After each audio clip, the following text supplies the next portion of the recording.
Matthieu, chapitre 13. Ce jour-là, Jésus sortit de la maison et s'assit au bord du lac. La foule se rassembla autour de lui, si nombreuse qu'il monta dans une barque où il s'assit. Toute la foule se tenait sur le rivage. Il leur parla en parabole sur beaucoup de choses. Il dit, un semeur sortit pour semer. Comme il semait, une partie de la semence tomba le long du chemin. Les oiseaux vinrent et la mangèrent.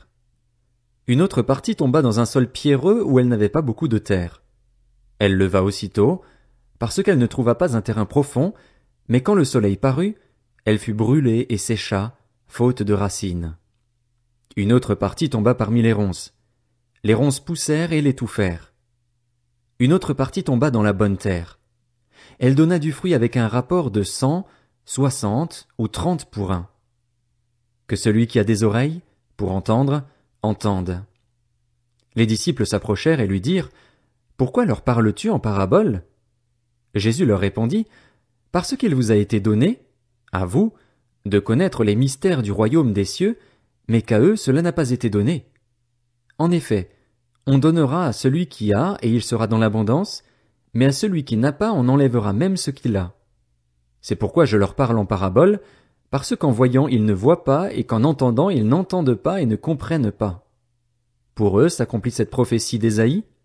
Vous aurez beau entendre, vous ne comprendrez pas, vous aurez beau regarder, vous ne verrez pas. En effet, le cœur de ce peuple est devenu insensible. Ils se sont bouchés les oreilles et ils ont fermé les yeux de peur que leurs yeux ne voient, que leurs oreilles n'entendent, que leur cœur ne comprenne, qu'ils ne se convertissent et que je ne les guérisse. Mais heureux sont vos yeux parce qu'ils voient, et vos oreilles parce qu'elles entendent.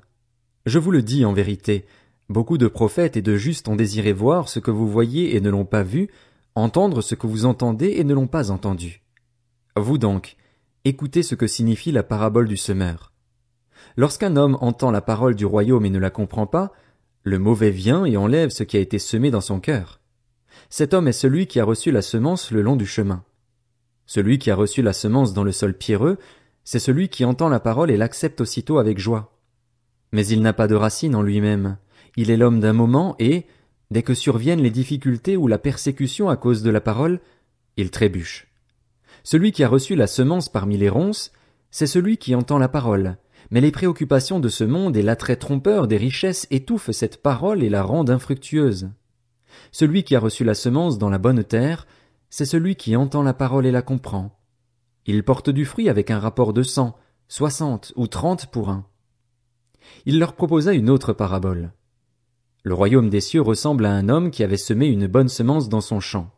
Mais, pendant que les gens dormaient, son ennemi vint, sema de la mauvaise herbe parmi le blé et s'en alla. Lorsque le blé eut poussé et donné du fruit, la mauvaise herbe apparut aussi. Les serviteurs du maître de la maison vinrent lui dire, « Seigneur, n'as-tu pas semé une bonne semence dans ton champ? Comment se fait-il donc qu'il y ait de la mauvaise herbe ?»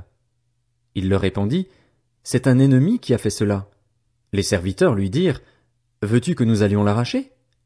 Non, dit-il, de peur qu'en arrachant la mauvaise herbe, vous ne déraciniez en même temps le blé. Laissez l'un et l'autre pousser ensemble jusqu'à la moisson et, au moment de la moisson, je dirai au moissonneur, arrachez d'abord la mauvaise herbe et liez-la en gerbe pour la brûler, mais amassez le blé dans mon grenier. Il leur proposa une autre parabole. Le royaume des cieux ressemble à une graine de moutarde qu'un homme a prise et semée dans son champ.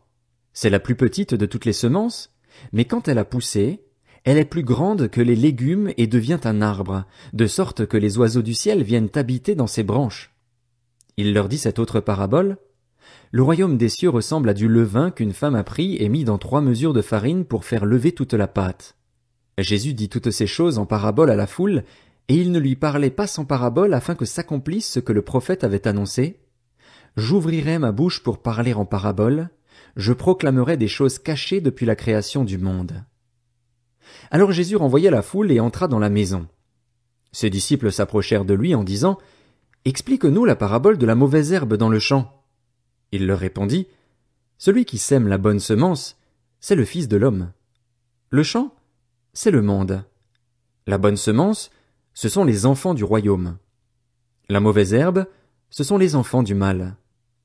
L'ennemi qui l'a semé, c'est le diable. La moisson, c'est la fin du monde. Les moissonneurs, ce sont les anges. Tout comme on arrache la mauvaise herbe et la jette au feu, on fera de même à la fin du monde. Le Fils de l'homme enverra ses anges. Ils arracheront de son royaume tous les pièges et ceux qui commettent le mal, et ils les jetteront dans la fournaise de feu où il y aura des pleurs et des grincements de dents. Alors les justes resplendiront comme le soleil dans le royaume de leur Père.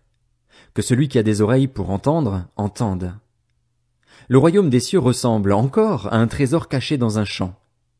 L'homme qui l'a trouvé le cache et, dans sa joie, il va vendre tout ce qu'il possède et achète ce champ.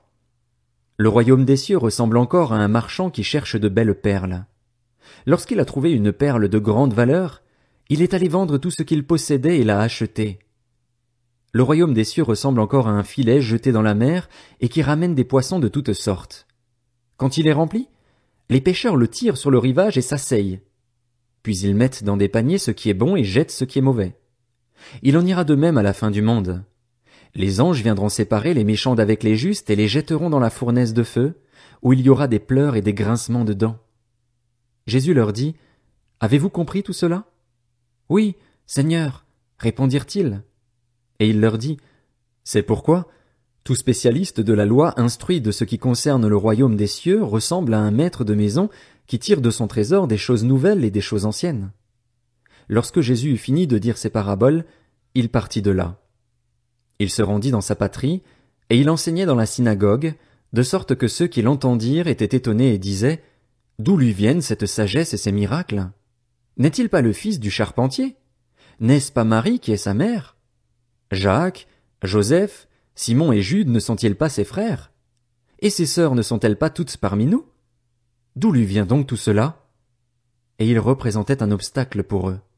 Mais Jésus leur dit, « Un prophète n'est méprisé que dans sa patrie et dans sa famille. » Il ne fit pas beaucoup de miracles à cet endroit à cause de leur incrédulité.